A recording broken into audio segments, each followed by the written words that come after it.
జర్నీలో 100 మెట్లు అయితే 50 మెట్లు ఒకేసారి ఎక్కేసాను. చాలా హ్యాపీ అనిపించింది. ఎంతగా ఎదురు చూశానో అంత సంతోషపడ్డాను.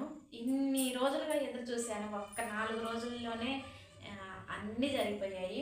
3 స్టెప్పులు ఒక్కసారే జరిగిపోయాయి.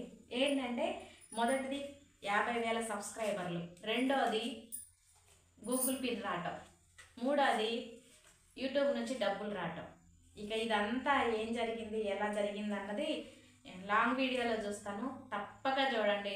చూసి మీకు నచ్చితే లైక్ కొట్టండి, షేర్ చేయండి అబ్బా, సరేనా?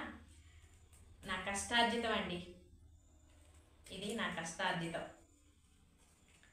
ఫుల్ హ్యాపీ, సరేనా? నాకు యూట్యూబ్ నుంచి డబ్బులు వచ్చేసాయి. అలాగే ఈ డబ్బులు రాకముందే యాడ్సెన్స్ పిన్ కూడా వచ్చేసింది.